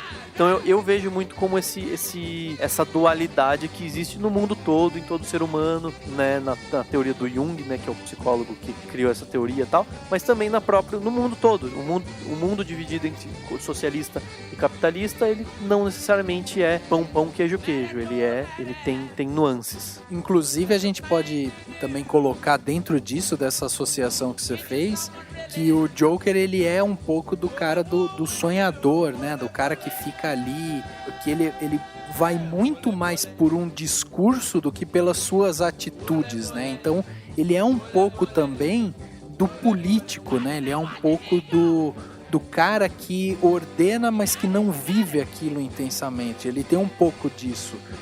Geralmente quando você vê as cenas dele, ele é um cara que tira o sarro, que enfrenta o poder e tudo, mas no momento do vamos ver ali, né, no momento que tem que atirar em alguém, no momento que ele tem que realmente tomar atitude, ele é o cara que fica atrás, que prefere não se envolver tanto, que tem um drama muito mais sentimental com tudo aquilo que está acontecendo do que no discurso dele mesmo. Então ele realmente tem esse conflito emocional. E aí é legal que esse filme ele tem essas duas vertentes, tanto da parte do treinamento quanto da parte do Vietnã, e que tudo isso que foi narrado teve o ponto justamente por ser adaptado de um livro, né? De alguém que justamente vivenciou aquilo. Então, Henrique, você sabe um pouco mais sobre a adaptação do livro, do que foi essa inspiração para o Kubrick? Então, o livro que inspirou o filme, né, o roteiro que o Kubrick escreveu, ele se chama The Short Timers. E ele foi escrito pelo Gustav Hasford. O Gustav Hasford, ele foi um veterano da Guerra do Vietnã. Ele escreveu esse livro em 1979. Ele é tido como semi-autobiográfico, ou seja, algumas coisas aconteceram realmente com ele, outras coisas foi uma novelização. O livro foi escrito em 79 e em 1990 ele escreveu um outro livro chamado The Phantom Blooper, que seria a continuação da história, que continua seguindo o que acontece com o Joker em outras batalhas durante o Vietnã. E o livro ele foi dividido assim em 3 partes que a gente vê bem no filme, que é o primeiro, o treinamento, depois é o Joker naquela parte que ele tá só como jornalista, e depois no final é a parte das batalhas mesmo. E o The Phantom Blooper, ele é bem parte da guerra mesmo. Então são 2 livros, mas são dificílimos para achar. Se você quiser, pode tentar procurar por qualquer meio aí de achar livros, né? Então The Short Timers e The Phantom Blooper. Tem outra coisa interessante dentro do filme Nascido para Matar, que é justamente quando você vê que após aquele momento de conflito dentro do campo de treinamento, quando o Joker ele acaba vivenciando a morte de um sargento e tudo, a minha sensação é que ele ia ser um cara que ele poderia pirar um pouco, ou até tipo, porra, eu não quero mais fazer parte disso e tal, porque ele foi o cara que viu, apesar de todo o pelotão ter escutado, provavelmente soube um pouco depois, mas eu achei que o Joker ele ia ficar um pouco mais abalado. E não é isso que você vê na cena seguinte, né? Na cena seguinte você vê um cara totalmente já adaptado com o Vietnã, já fazendo parte daquele ambiente, vivenciando aquilo, já olhando as prostitutas e tal. Ele tem a câmera dele roubada, ele pula, ele zoa, ele não tá nem aí. Ele meio que que tá num ambiente que é um ambiente que ele se sente confortável. E mesmo dentro daquele ambiente, ele cobrindo, por exemplo, a morte, fazendo lá a parte toda jornalística dele, ele acaba sendo mandado por um lugar onde tem um amigo dele lá, que é o soldado cowboy, que é um cara que estava junto do pelotão lá no treinamento, e ele é mandado num momento em que o bicho tá pegando, assim, tá todo mundo achando que vai ter ataques eminentes e tal, então tá todo mundo meio tenso e tal. E essa viagem dele, do ponto onde ele tá, que você percebe que ele tá num ponto, numa zona de conforto, até essa nova zona onde ele vai encontrar o soldado cowboy, você percebe que ele já começa a vivenciar um pouco do que vai ser o horror da guerra, quando dentro do helicóptero ele encontra um soldado que, tá atirando pelo helicóptero em civis, assim, tipo... E ele ainda pergunta, você já matou crianças e mulheres e tal? Daí o cara fala, alguns. Ele fala, como que você consegue matar crianças e mulheres? E o cara fala, porque eles são alvos mais fáceis, que eles ficam mais parados, tipo... O cara ainda tira um sarro, aí você olha aquilo e fala, cara, que loucura, né? Que pra onde esse cara tá indo? É muito louco isso, porque... E o filme todo, né? Isso é uma coisa importante de lembrar. Ele tem um tom de ironia, né? Então ele tem, na verdade, coisas engraçadas, que nem dependendo, fora de contexto, o sargento lá do começo do filme zoando todo mundo, é engraçado, você dá risada. E a mesma coisa nesse momento, né? Tipo, ele tá matando lá os carinha tudo correndo no meio da plantação pra fugir dos tiros. E o cara é totalmente sem noção. Então isso já mostra, tipo, o antro de louco que ele tá indo, né? E no fim das contas, ele acaba caindo, tipo, a galera até que é gente fina, né? Se parar pra pensar. Tem, tipo, uns caras meio doidão, mas a galera é gente boa, né? Tipo, eles são parceiros, né? Eles são, tipo, tem lá a unidade deles, assim, eles têm a união deles. Hey, baby! You got girlfriend, Vietnam? Not just this minute. Yeah. Well, baby, me so horny. Me so horny. Me love you long time. You party? Yeah, we might party. How much? $15? $15 for both of us. No, each you $15. Me love you long time. Me so horny. $15 too beaucoup. $5 each. Me sucky sucky. Me love you.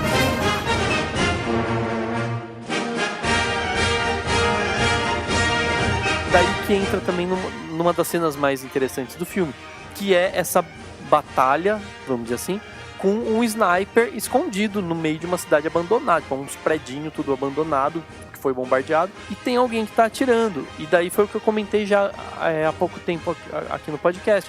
É um momento em que simboliza toda a guerra do Vietnã. A guerra do Vietnã foi essencialmente, na sua essência, ela foi basicamente um bando de sniper escondido, e a cada vietnamita matava um monte de americano, e os americanos ficavam perdidos e não sabiam como combater esse sniper. E aí tem aquele momento tenso, um cara vai lá, entra na cidade, toma um tiro, eles ficam afastados, e aí eles ficam naquela coisa de vamos, não vamos. Aí tem um cara, é o cowboy, que é o líder, que é nomeado líder. O cowboy é nomeado o líder desse grupo. Eu nunca sei nomes militares, tá? Eu não sei se é pelotão, se é Dare Revs. Mas ele é o líder, mas tem um outro cara que tem realmente a liderança, que lidera lá e fala, não, calma, vamos lá, a gente vai matar esse desgraçado. E eles entram, e é muito legal, porque no momento em que eles finalmente conseguem, até depois do cowboy morrer, eles conseguem descobrir quem é o sniper, descobrem que é tipo uma menininha, né, uma vietnamita, uma guerrilheira, mas assim, mocinha, miudinha, né, e tal. Aí ela começa, tipo, ela recebe tiro e tal, e quem mata totalmente essa guerrilheira, essa Vietcong, é o próprio Joker. Tipo, ele finaliza, né? Ela pede pra ser morta.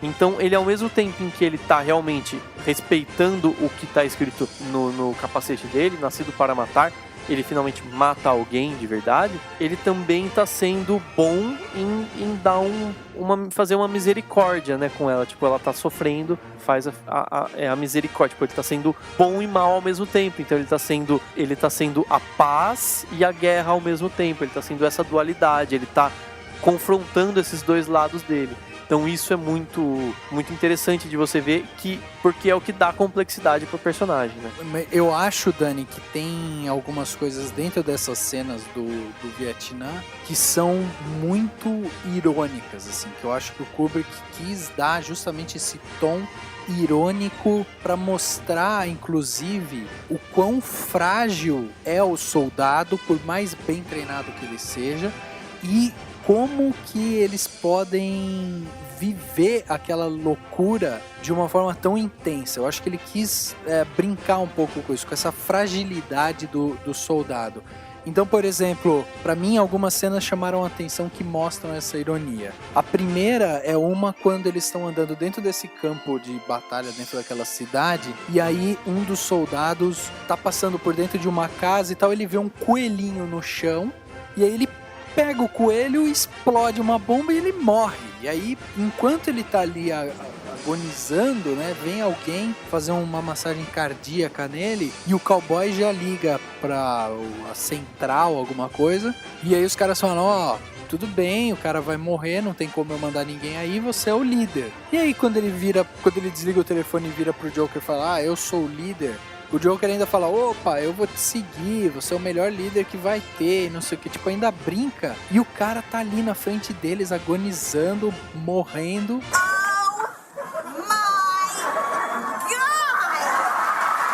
E finalmente ele morre e o cara fala, morreu, aí os caras ficam meio tristes e tal, mas em seguida eles já estão, tipo, tão tranquilos, já estão até negociando o valor de prostituta e tal, então mostra muito, assim, essa fragilidade deles, assim, como que um cara que foi treinado, tipo, 80 anos dentro do exército, vai pegar um coelhinho no chão, sabe? Tipo, não fez sentido a atitude dele por ser homem que falha.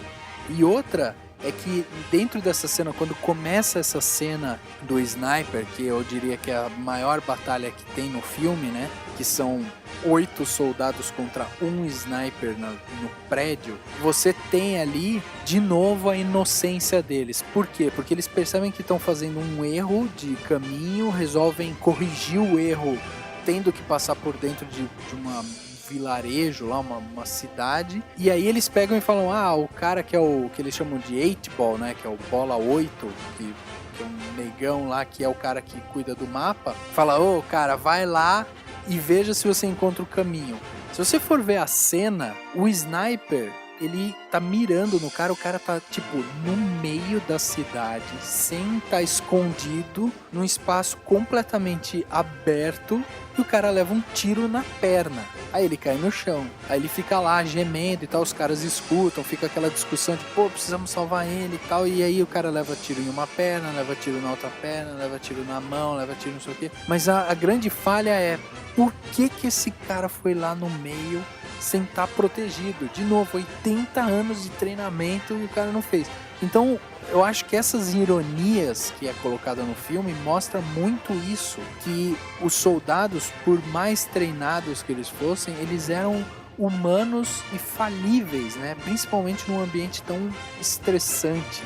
E aí você tem todo esse contorno que mostra essa fragilidade deles e ao mesmo tempo essa facilidade em lidar com a morte, né? Como se a vida fosse uma coisa tão fácil assim de se descartar, entende? Então eu acho que o Kubrick, dentro dessa narrativa, ele tenta de alguma maneira mostrar, ser irônico com isso, sabe? Ser um cara que mostra assim, os soldados eram armas, eram homens totalmente treinados para matar, mas que ao mesmo tempo não conseguiam ser tão efetivos porque eram humanos.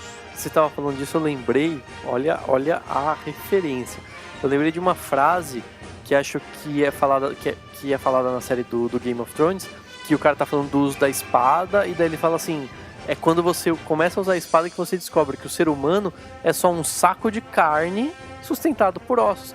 E é muito louco isso, né? Às vezes a gente treina e pensa e faz um monte de coisa, na verdade qualquer coisa que atravessa a nossa pele já mata, né, de uma certa forma, então é muito louco isso. No Bastardos Inglórios tem um personagem lá que é um alemão, que ele fica famoso porque ele fica numa torre de igreja, ele mata sei lá quantos americanos, tanto é que eles fazem um filme sobre ele, e que daí é na estreia desse filme que vai o Hitler, que tem o final lá do Bastardos Inglórios, né? É a mesma ideia. E outra coisa que eu acho que é muito irônica nessa cena é justamente a hora que eles veem que é um sniper, eles percebem aonde que o sniper tá e tal.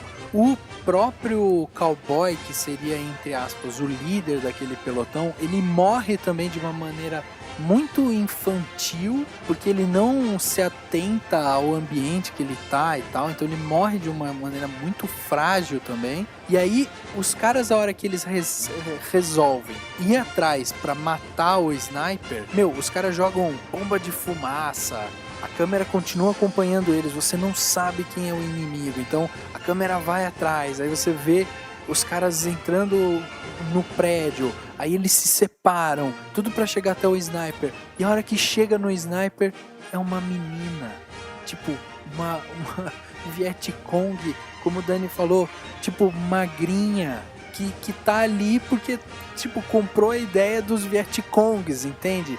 Tipo, e aí os caras estavam sendo mortos por essa menina, tipo, é muito irônico isso, sabe? É muito... Eu acho muito tapa na cara, cara, sério. Tipo, o cara colocar uma figura tão frágil, uma figura tão, sei lá, eu ia falar feminina, mas é óbvio que é feminina porque é uma mulher. Uma figura tão, assim, sensível, sabe? Pra matar tantos soldados e os caras, não, vamos, a nossa vingança, vamos lá e tal. E aí chega lá essa menina e os caras aí tem que se confrontar com uma... Puta, e agora? Agora a gente vai ter que matar a menina, entendeu? E é a tonalidade da guerra. Tipo, você vai matar criança, você vai matar adolescente, você vai matar mulher. É isso, entendeu?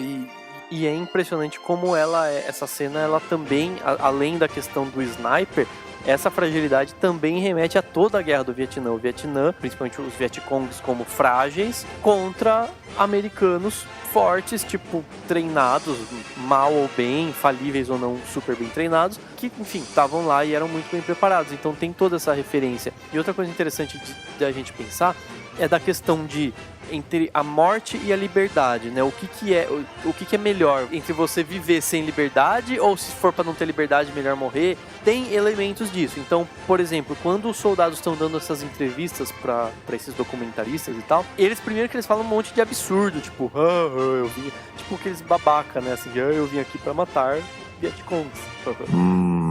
Organized crime. Né? Por que essa... Ninguém sabia realmente por que tava lá, né? Tipo, por que essa guerra é importante? Por que você quer vencer a guerra? Porque eu quero vencer a guerra. Porque eu vim aqui pra trazer liberdade. E daí tem a questão do tipo, eu vim aqui pra dar liberdade, porque na cabeça deles eles estavam lá pra trazer liberdade pra todos eles, né? Pros Vietcongs, pros vietnamistas do sul e do norte e tal. Então eles falam assim, eu vim aqui pra trazer liberdade, e eles se voltam contra mim, falando basicamente dos vietnamitas do sul, porque a população do Vietnã do Sul, que vivia num país democrático e capitalista, na verdade eles não queriam os americanos lá, porque só dava problema, eles, enfim, não queriam, e alguns provavelmente até apoiavam a entrada, a conquista do Vietnã do Norte em todo o território. Tanto é que 2 anos depois que a guerra acabou, foi o que aconteceu. O Vietnã todo se tornou uma ditadura socialista, enfim, um país governado pelo estadista vinculado à União Soviética, né, que era apoiado pela União Soviética. E então tem toda essa questão, tipo, o que é liberdade?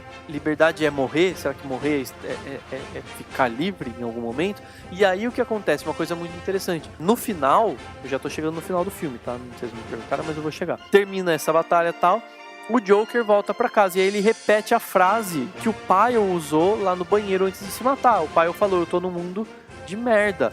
E aí o Joker fala assim, eu tô no mundo de merda, mas eu tô vivo. Tipo, e aí o que acontece? Uma coisa muito... Eu nem me toquei na hora, eu falei, que porra é essa? What the hell is going on here? Eles começam a cantar uma musiquinha que fala do Mickey Mouse, né? Ele até cita M-Y-C-K, que é, na verdade, uma musiquinha clássica de um desenho que se passava na época na TV e que é tipo um clássico da televisão americana, que era o momento de despedida do desenho do Mickey. Então, na hora de se despedir, eles cantavam essa musiquinha do Mickey. Tipo, acabou o desenho por hoje, acabou a diversão, tipo, acabou.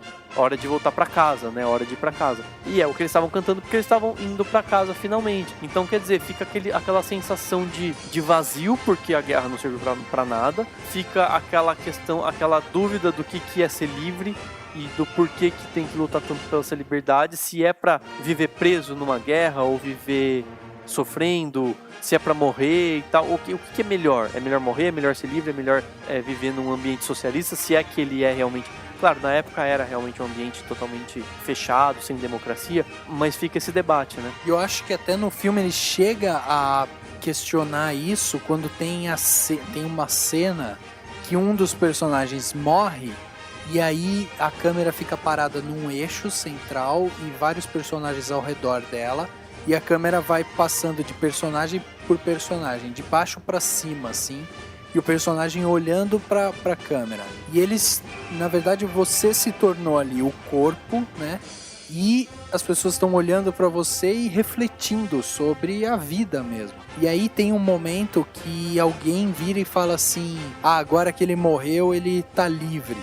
E aí volta pra um outro soldado que é o mais porra louca deles lá, que daí o cara pega e fala: como livre? Fala, não tá livre. Eu preferia estar livre, eu só vou achar que eu tô livre a hora que eu morrer fudendo. Porque se eu ficar livre morrendo nessas condições, eu não vou estar livre. Então ele questiona, inclusive, essa questão. Na verdade, são dois mortos. É o primeiro, que é a primeira morte em batalha, que é o comandante que tá atrás de um tanque de guerra, e o outro que ele toma um tiro na cabeça no primeiro confronto. Aí o Animal Mother lá, ele pega, fala, melhor antes vocês do que eu. E daí o rapazinho loiro lá, que é o fotógrafo, que fica junto com o Joker na segunda parte do filme, ele fala, pelo menos eles morreram por uma boa causa. Aí ele fala, qual causa? Daí ele fala, freedom, liberdade dele. Daí que ele fala exatamente isso. Isso daí não é liberdade. Liberdade é você morrer trepando.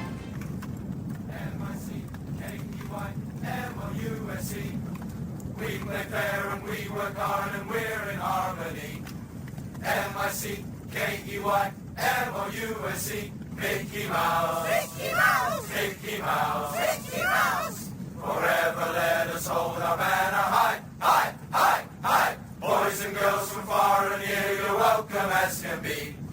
M-I-C-K-E-Y, M-O-U-S-E. Who's the leader of the club that's made for you? My thoughts drift back to erect nipple wet dreams about Mary Jane Rottencrotch and the great homecoming fuck fantasy. I am so happy that I am alive, in one piece, and short. I'm in a world of shit, yes, but I am alive, and I am not afraid. M-I-C-K-E-Y, M-O-U-S-E. Who's the leader of the club that's made for you and me? M-I-C-K-E-Y, M-O-U-S-E. Hey there, hi there, ho there, you're as welcome as can be. M-I-C-K-E-Y. Going to the chapel and we're gonna get married. Esse filme é um filme realmente emblemático nos anos 80 que, assim, foi muito bem visto, tem ótima crítica, tanto na época até hoje, né? Inclusive por estar aí inserido dentro dessa cinebiografia do Kubrick. E eu queria saber aqui dos meus amigos, qual que é a nota que vocês dão para esse filme? É um filme de guerra? É um filme do Kubrick? É um filme que merece uma nota alta para vocês? O que vocês acham? Eu acho que merece sim. Entre 4 e 5, não sei se tanto, acho que tanto faz nessa altura do campeonato, mas eu acho que se for para pensar em falha do filme, em algo que talvez não funcione, é mais pensar assim no que poderia ter sido melhor ou ter representado melhor, e eu acho que ele acaba sendo comparável, assim, independente. Na época até que ele saiu, não tem como não fazer o paralelo com outros 2 filmes anteriores ao Nascido para Matar, que é o Apocalipse Now, que é de 79, que é fodástico e que, inclusive, foi feito 3 anos depois de terminar realmente a guerra do Vietnã. Então ele tem ele tem um pouco mais de rapidez, né? Tipo, ele foi feito logo depois. Teve o Platoon em 86, um ano antes, né? Que o Oliver Stone dirigiu, que também é muito foda. E aí vem o Nascido para Matar. E eu acho que eu acho que o Nascido para Matar não é melhor do que o Apocalipse Now, né? Ele se iguala talvez ao Platoon, não sei, mas eu acho que o Apocalipse Now tem mais elementos, assim, tem mais profundidade. Eu acho que às vezes falta, talvez, assim, para ter 5 estrelas, talvez precisaria dessa profundidade do Apocalipse Now. Mas é claro que é difícil comparar e tanto, eu acho que não, entre 4 e 5 não faz diferença, entendeu? E eu já vi uma crítica que eu achei interessante, que sugeria que a história, as duas metades do filme fossem contadas paralelamente. E daí o cara fala assim, porque no momento em que você fosse acompanhando o Joker na guerra, você ia se perguntar, mas por que ele tá assim? Por que não tá a mesma galera do pelotão? E voltava o pelotão e tal. E realmente seria interessante, daí se conseguissem fazer o paralelo do cara se matando com o Joker voltando pra casa, do Pyle, né, se matando com o Joker voltando pra casa, daria um pouco de força dramática, talvez. Claro, é uma opção, não tem certo e errado, não tem melhor e pior, mas seria uma coisa interessante. Talvez, tipo, se o Kubrick tivesse tido tempo, ele teria feito uma versão do diretor, não sei, uma coisa meio louca, essas versões a mais, assim, não sei. Mas o fato é que é algo a se pensar e talvez nisso realmente você não tenha tanta profundidade, entendeu? Assim, não sei se eu deixei claro o que eu penso. Deixou, Dani, tanto que sua nota, na verdade, é 4,5 de 5. Porque você falou entre 4 e 5, então a gente pode considerar 4,5. Mas assim, é super difícil realmente você dar um número para um filme, né? Uma nota, porque ele pode se equiparar a tantos outros, né? E as pessoas podem até achar difícil essa comparação, porque, por exemplo, se você pega esse filme e você compara, por exemplo, o nosso podcast passado, que era um podcast sobre Capitão América, e aí a gente falou, o filme é uns 4, teve gente que falou 4, teve gente que falou 4,5, aí você pega e fala, não, o Nascido pra Matar é 4,5, as pessoas, pra eles Capitão América e Nascido pra Matar tá na mesma escala?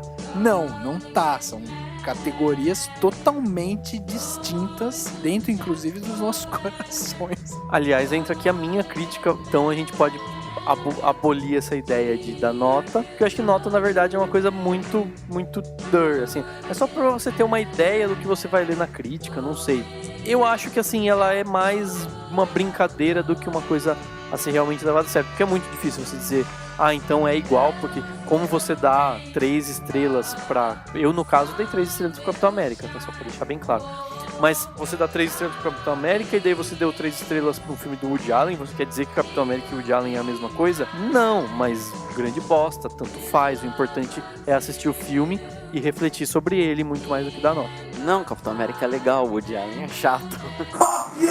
Cara, mas é isso mesmo, é essa que é a ideia, a gente fazer alguma coisa nesse sentido, assim, a gente tenta dar uma nota pra pessoa ter uma ideia o quão legal é você assistir o filme, sem, inclusive, as comparações, né, sem fazer comparação com outro filme que recebeu a mesma nota, a gente tá falando do filme pelo filme, né, se a gente for levar em consideração as técnicas, tudo, tem muita coisa legal lá. Eu daria também umas 4,5 estrelas para esse filme, principalmente porque eu acho que o Kubrick ele tem uma característica que eu gosto muito nele como diretor, que são justamente as inovações. Ele tem uma parte técnica de diretor, de direção, que eu gosto muito. Assim, você às vezes vê a câmera viajando pelo cenário de uma maneira que você não estava acostumado a ver, ela sendo posicionada de uma maneira que você também não vê com tanta frequência. Eu acho isso sensacional e eu acho que falta às vezes essa brincadeira, acho que faltou, né? Porque hoje em dia com recurso tecnológico você consegue fazer cenas impressionantes, né? Eu coloquei, inclusive, esses dias no Cinemação uma cena mostrando o que é o sentido aranha. Que, cara, na tela ficou fantástico o negócio, porque ele consegue perceber tudo que tá acontecendo ao redor dele. Só que isso sendo feito há 20 anos, 30 anos atrás, ia ser impossível, sabe? Então eu acho que isso que mostra o quanto o Kubrick é brilhante, assim, nas montagens dos filmes dele. E eu gosto muito também dessa acidez que o Kubrick tem, essa ironia, essa forma de criticar de uma forma tão sorrateira, assim. Eu gosto muito dessa linha do Kubrick. Não é pra mim o melhor filme do Kubrick também, não acho que seja um dos melhores filmes dele, tem outros filmes que são sensacionais, mas eu acho que esse é um filme de guerra muito bom e eu classificaria ele desse jeito. É um filme de guerra que fala sobre soldados e não é um filme de guerra que fala sobre guerra, e eu acho que isso que é o mais importante. E você, Henrique, considerações finais, notas se você quiser dar também? Eu vou dar 5 estrelas, ou 5 claquetes, ou 5 feijõezinhos mágicos. Sim, pelo contrário do que você falou, o Nascido para Matar é um dos meus filmes favoritos do Kubrick. Pro Kubrick eu tenho um gosto estranho dos filmes, que nem... Eu gosto muito eu não gosto muito do 2001, Odisseia no Espaço, assim. Eu gosto do arco, do começo do filme, a ideia dele. Mas pro final, assim, já é muito sacal pra mim. Então não é um dos meus favoritos. Mesmo Laranja Mecânica também assisti umas 2 vezes, tipo, não tá no meu hall da fama do Kubrick. Mas o Nascido para Matar eu gosto tanto quanto eu gosto do Shine, né, com o Iluminado. O que eu gosto do Nascido para Matar, principalmente porque eu dou 5 estrelas, é realmente essa parte do começo, assim. Se fosse 3/4 do filme, o treinamento, só o finalzinho ali na guerra, sei lá, se fosse um filme de 2 horas só com aquele treinamento, só com aquela loucura, não importa como ele está na guerra, importa assim o que foi criado para ir para a guerra, o que é, na verdade, assim, o Nascido para Matar, é como eu falei, ele acaba nascendo no momento que ele entra pro exército, que ele tem uma nova identidade. Então para mim é 5 plaquetes. Justo.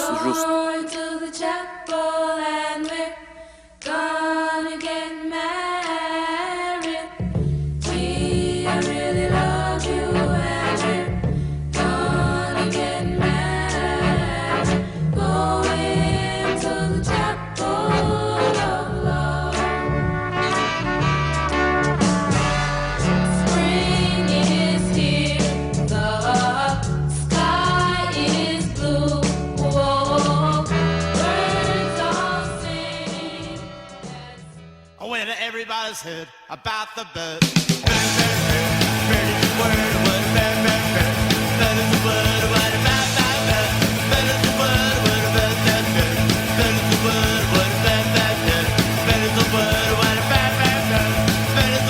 Chegando ao final de mais um podcast, agora o podcast Cinemação número 83, falamos sobre o excepcional filme Nascido para Matar, do Stanley Kubrick, filme de 87.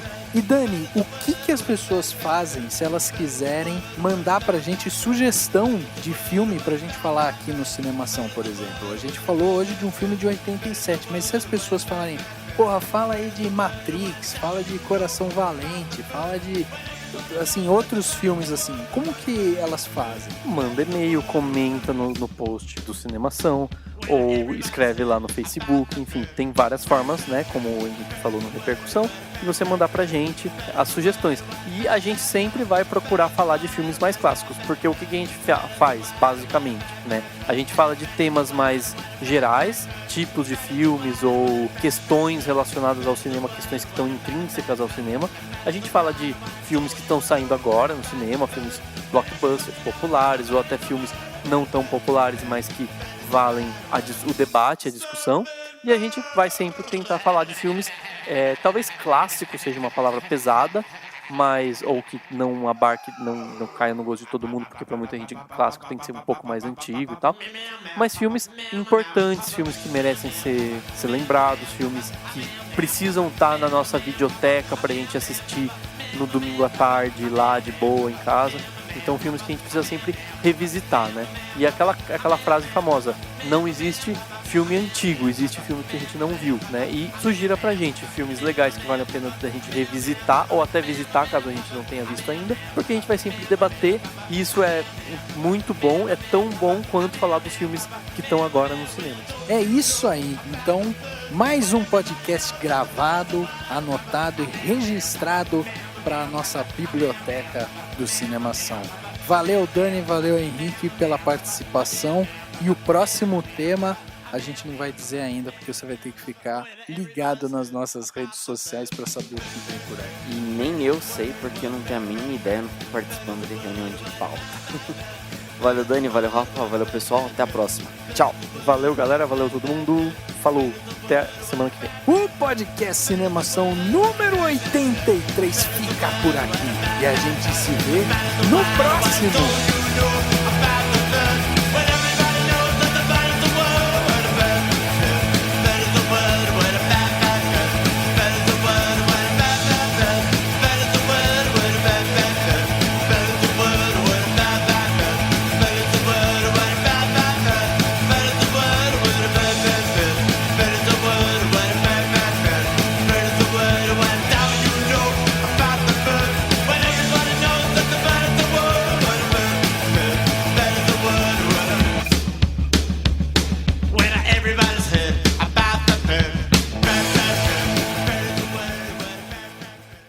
Ação. Mas o Nascido para Matar eu gosto tanto quanto eu gosto do Psicose, que é o meu favorito dele.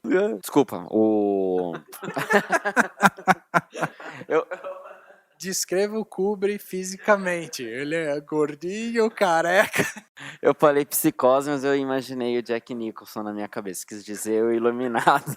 Eu gostei da reação do Dani. Eu gosto muito do Psicose, do Kubrick. Tipo, o que você tá falando, Anta? Não, foi um tipo assim, meu Deus do céu, ou ele tá louco ou eu tô ficando louco, porque pra mim, meu Deus, tipo, eu acreditava que era outro diretor, que era o Hitchcock, meu Deus. Kubrick e Hitchcock são a mesma pessoa, imagina? Tipo, meu Deus!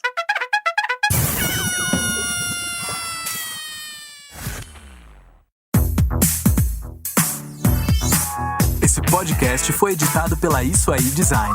Tudo isso é forma com função. É design estratégico. É isso aí.